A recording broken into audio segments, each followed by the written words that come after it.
Ikinatuwa ng Department of Tourism ang pagpasok ng Pilipinas sa top 10 ng Global Muslim Travel Index. Samantala, tiniyak naman ng pamahalaan na sinisikap na makamit ang upper middle income status ng bansa. Yan at iba pa sa Express Balita ni Abby Malanday. Ikinatuwa ng Department of Tourism ang pagpasok sa top 10 ng Pilipinas sa Global Muslim Travel Index. Ayon kay DOT Undersecretary Mayra Paz Balderosa Abubakar, noong 2024 ay nasa rank 12 ang Pilipinas bilang Muslim-friendly destination, pero nasa rank 8 na ito ngayon.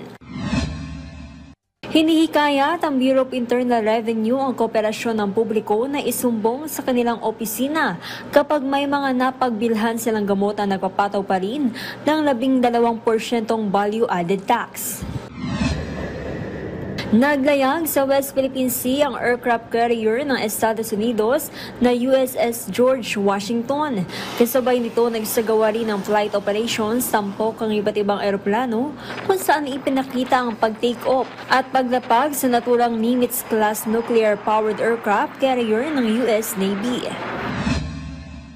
Tiniyak ng palasyo na mananatili ang pagsisikap at pagtatrabaho ng pamahalaan para makamit ang upper middle income status ng bansa.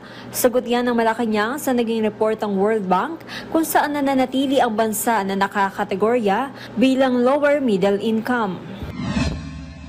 Formal nang binuksan ang Samal Solar Renewable Energy Project sa Bataan na nagdaragdag ng 41.92 megawatts ng clean and sustainable na kuryente sa Luzon grid.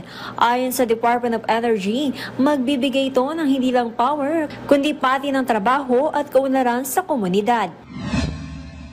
Samantala, nagbabala ang palasyo sa mga rice trader na nananamantala sa benteng bigas meron na program ng pamahalaan para bilhin ang palay ng mga magsasaka sa mas murang halaga. Dahil dito, hinikayat ng palasyo ang mga magsasaka na may ganitong karanasan na mag-report sa Department of Agriculture, Department of Justice at Department of the Interior and Local Government para matugunan ang kanilang reklamo.